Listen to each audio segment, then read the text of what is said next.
Les gars, aujourd'hui je vous ai trouvé un indicateur de malade qui s'est allumé plusieurs fois auparavant au cours de l'histoire. Et devinez quoi? À chaque fois qu'il l'a fait par le passé, eh bien ça nous a conduit à des choses incroyables pour le Bitcoin. Évidemment, je vais vous parler de tout ceci, je vais vous parler des intervalles plus courts, on a parlé de ceci également hier, donc on a percé ceci, alors qu'est-ce que ça signifie pour le Bitcoin? On va parler de ce que font les whales en ce moment parce qu'elles agissent dans les coulisses. Alors les gars, assurez-vous de regarder tout ceci, on a encore aujourd'hui un épisode bourré d'actions, plein de choses super importantes dont discuter pour que vous ne soyez pas pris au dépourvu sur le marché. Si vous vous demandez si ce rallye est réel ou si on risque peut-être de commencer à se renverser et recommencer à descendre potentiellement, eh bien regardez toutes ces vidéos, j'ai pour vous les infos qu'il vous faut. Alors bienvenue à tous, je m'appelle Maxime et je vous apporte chaque jour des nouvelles vidéos en français sur les crypto-monnaies en vous apprenant comment vous faire de l'argent sur ce marché. Si vous êtes nouveau sur cette chaîne, alors soyez sûr de vous abonner et d'activer la cloche dès maintenant. Ceci étant dit, hier on a parlé de cette ligne de tendance descendante ici et de la façon dont on était un petit peu en train de se faire écraser à l'intérieur de la boîte orange entre cette ligne de tendance descendante et comment eh bien l'une de ces choses allait devoir tôt ou tard finir par céder. Maintenant cette boîte orange, une fois de plus elle a fait un taf incroyable et tout comme ici en fait où je pensais qu'on avait atteint le bottom, où on a été soutenu sur cette boîte orange, eh bien tout comme on a été soutenu à cet endroit, on a également été supporté par cette boîte orange. On a eu une super belle poussée ici de la part du Bitcoin jusqu'à ce qui selon moi aurait pu être une résistance au court terme, ou disons plutôt un sommet au court terme avant de se renverser, qui était donc la boîte orange qu'on a juste ici en haut à 24 100 $. Maintenant, ok, honnêtement, on l'a pas atteint très précisément, c'était peut-être pas aussi raisonnable, mais voilà, cette poussée nous a quand même amené presque à ce niveau, pas exactement, c'est vrai, mais c'était tout de même une super belle chandelle. Regardez, sur l'intervalle de 4 heures, on a eu environ 5% en une chandelle, ce qui est vraiment énorme pour cet intervalle tout de même. Alors voilà, effectivement, on a vu cette poussée qui nous a ramené relativement haut, mais ensuite on a eu un recul, et vous pouvez constater qu'on a eu un recul jusqu'à la structure ici, où on a fini par se faire supporter par notre précédente résistance ici. Et alors maintenant, on est potentiellement sur le point d'avoir une autre phase ascendante, en tout cas on espère évidemment. Voilà ce que j'aime voir, des mouvements lents et contrôlés à la hausse. Vous avez des pullbacks et vous avez des opportunités d'acheter dans les retraits pour construire votre position et simplement vous préparer à ce qui va arriver pour le Bitcoin et c'est donc absolument fantastique. Maintenant, avant de vous parler des choses énormes qui se passent ici, il faut que je vous donne également une mise à jour sur la compétition de trading. Alors, pour notre compétition de trading sur Bybit, vous pouvez voir qu'actuellement j'occupe la 10e place, j'ai un profit en ce moment de 1,5%, que c'est pas énorme effectivement. Mon trade est essentiellement celui que je vous avais montré précédemment, c'est en fait 1,77% en profit ici, donc voilà, pas énormément d'efforts, mais c'est ok. Donc voilà, on verra bien de toute façon, je vais devoir prendre des mesures un peu plus agressives, c'est vrai, si je veux monter plus haut dans le classement, on verra bien à l'avenir. Vous avez par exemple Mauritanian BTC Trader, qui est toujours le numéro 1, avec un impressionnant 188%. Voilà, vous avez quelques personnes qui font des bénéfices super intéressants ici, donc félicitations à elles. Mais voilà, si vous voulez participer à cette compétition, comme d'habitude, vous avez cette possibilité, mais il ne vous reste que quelques jours pour ce faire, alors assurez-vous de profiter de ce lien en description, rejoignez le concours, et si vous n'avez pas de compte, vous pouvez vous inscrire et obtenir jusque 30 000 $ en bonus de dépôt. Ok, maintenant on peut continuer. Alors, comme vous le savez, je pense à ce graphique au long terme, j'y réfère très souvent, en fait c'est sur l'intervalle hebdomadaire, et je vous parle souvent du fait que je pense que le Bitcoin sur cette ligne blanche risque de voir une belle action à partir de ce point et par après, et que historiquement également, vous avez eu de belles actions à l'approche de cette ligne blanche également. Encore une fois, on a des beaux moments en perspective. J'ai quelque chose d'autre par contre que je compte vous montrer plus tard, qui souligne également le fait que, eh bien oui, ça pourrait être une bonne idée de commencer à se préparer pour une action massive ici à l'intérieur de cette boîte en bleu. De toute façon, vous connaissez la théorie, mais voilà, j'y reviendrai un petit peu plus tard. Mais avant que je vous montre tout ceci, il faut que je vous parle de ce graphique. Ça a été initialement publié par TradingShot et c'est super intéressant. C'est sur le graphique cette fois de la période de 15 jours, un peu inhabituel évidemment, vous savez que c'est pas quelque chose que j'utilise généralement, mais quand vous avez une indication aussi intéressante que celle-ci, il faut absolument que je vous en parle, parce qu'évidemment, l'histoire ne se répète pas toujours, ça vous le savez très bien, mais ça a tout de même tendance à rimer. Et ce que vous pouvez voir ici, c'est que si vous jetez un œil à notre MACD qu'on a juste là, donc après le marché baissier, sur la préparation du prochain marché haussier, vous avez eu un croisement MACD haussier ici, lorsque la phase bleue croise la jaune ici, vous pouvez le voir juste là, on a eu un croisement haussier juste à la fin du marché baissier, ou au début du marché haussier qui a suivi, selon la façon dont vous voulez le voir. Mais voilà, après ce croisement, on part dans une course massive à la hausse pour le Bitcoin. Ok, alors on continue. Pour l'exemple suivant, vous avez un autre croisement MACD haussier ici. Vous le voyez? Ok.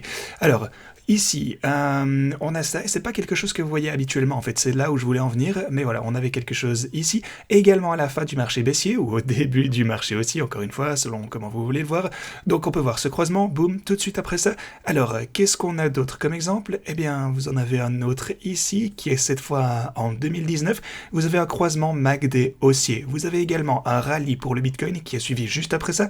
Maintenant, je dois dire que ceci c'est un cas un petit peu particulier parce que ce que je crois, et attention, ceci c'est vraiment ce que moi j'imagine personnellement, donc on a eu un énorme crash du Covid, ça vous le savez, le monde entier s'est fait détruire sur tous les marchés, et vous savez un petit peu ce que je pense de tout ceci. Je pense simplement que si cette catastrophe du Covid ne s'était pas produite, aussi on a la réaction du gouvernement, mais bref, on va pas rentrer dans tout ceci, en tout cas, on n'aurait pas eu cet énorme retrait. Ça aurait été, en fait, cette chute aurait été rachetée immédiatement. Donc si on n'avait pas eu ceci, je pense qu'on aurait plutôt vu quelque chose comme, genre attendez, laissez-moi dessiner, ouais, peut-être un truc un petit peu comme ça, en augmentant progressivement.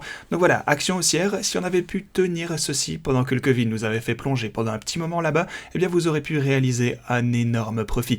Et maintenant, on a eu un autre croisement MACD haussier que vous pouvez voir juste ici en bas. Alors encore une fois, l'histoire va-t-elle se répéter ou est-ce que ça va simplement rimer? Quoi qu'il en soit, il fallait que je vous montre ceci, c'est un autre indicateur sur le très long terme qui donc nous suggère qu'on est au début de quelque chose de fantastique pour le Bitcoin.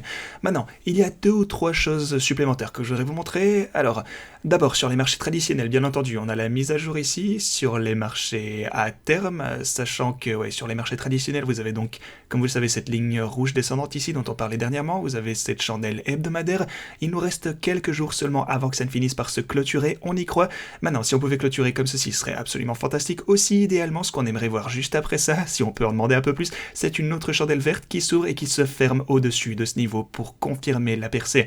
Donc si on pouvait voir ça, de nombreux macro-investisseurs vont se dire « Ok, ça y est, on est finalement dans un marché haussier » et ils vont donc commencer à finalement déployer davantage d'argent, mais on doit tout de même faire attention. Alors, pourquoi est-ce qu'on doit être prudent? Eh bien, comme vous le savez, sur les marchés traditionnels, j'ai cette ligne rouge juste ici et la ligne rouge qu'on a juste là en haut.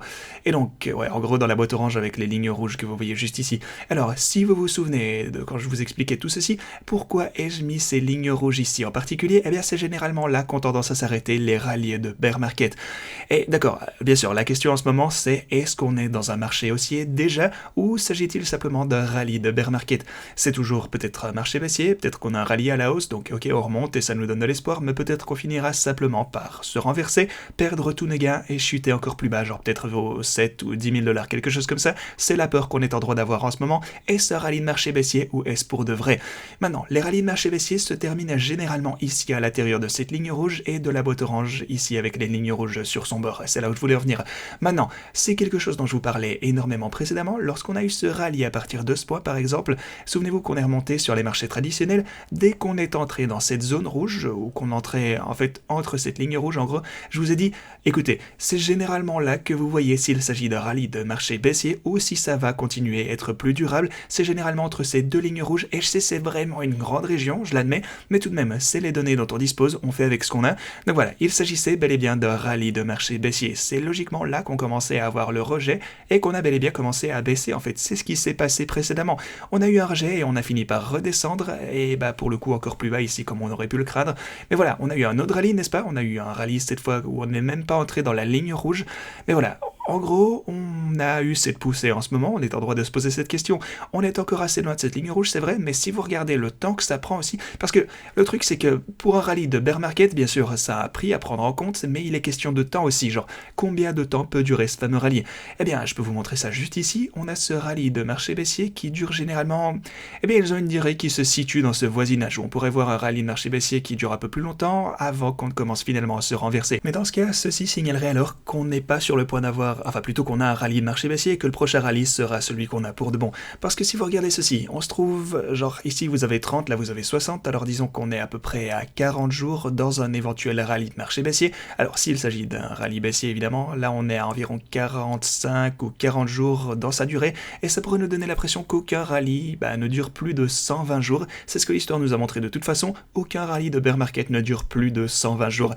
Et devinez quoi, c'est aussi parfaitement aligné, parce que si vous regardez, genre prenez 120 moins les 30 ou 40 jours qu'on a déjà eu précédemment, on va dire que ça nous donne 90, 80 jours, quelque chose comme ça, de toute façon on n'est pas obligé d'être au jour près, et si vous regardez mon graphe au plus long terme ici, eh bien dans 90 jours, que va-t-il se passer dans cette période? Eh bien c'est à peu près à ce moment-là que vous franchissez cette ligne blanche pour entrer dans ce qui, je pense, risque d'être le début de la période la plus haussière pour le Bitcoin. Alors, je veux être clair avec vous ici les gars, je ne vous dis pas qu'il s'agit de rallye de bear market, ok? Comprenez bien ça? Ici, je ne vous dis pas qu'on va forcément se renverser, ça pourrait être réel, c'est sûr, mais je crois qu'on va avoir de toute façon de grandes fluctuations à la hausse et à la baisse, alors préparez-vous pour ça quoi qu'il arrive. Mais même s'il s'agissait de rallye de bear market, ça nous dit tout de même qu'on pourrait encore être sur la dernière phase de celui-ci, donc si on finit bel et bien par se renverser potentiellement, ok?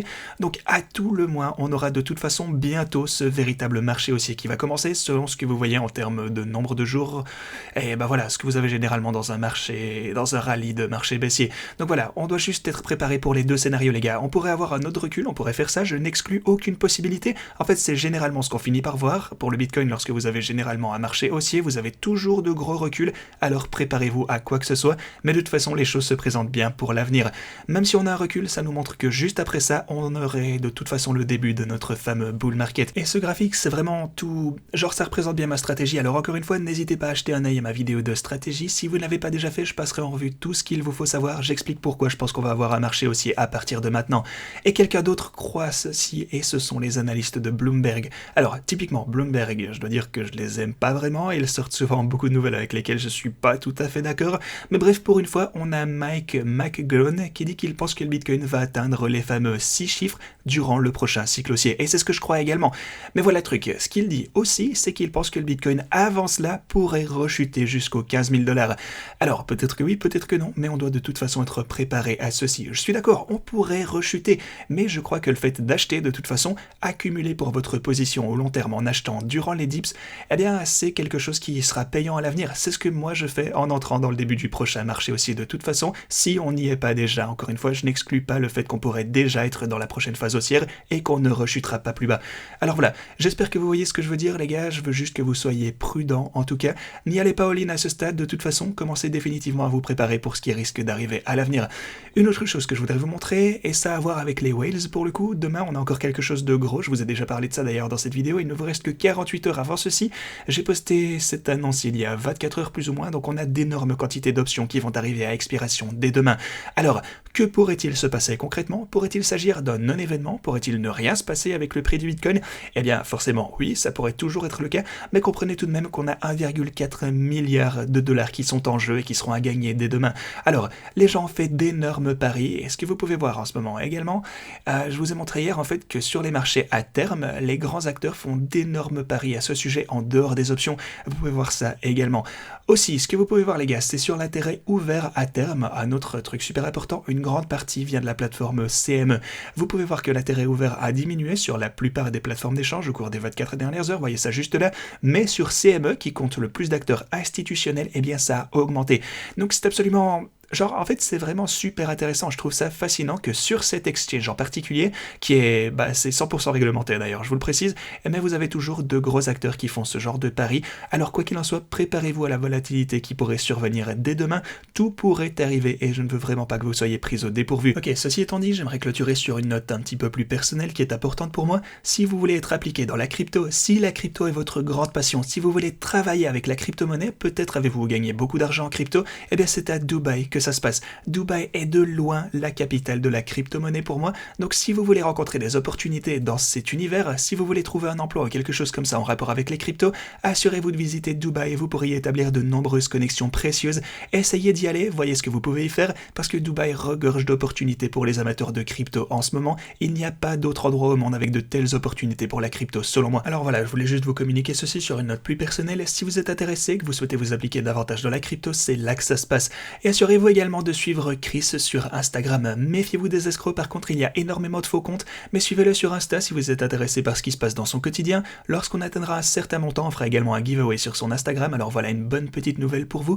Ceci étant dit, c'est tout ce que j'avais pour vous, merci d'avoir regardé et moi je vous dis à la prochaine.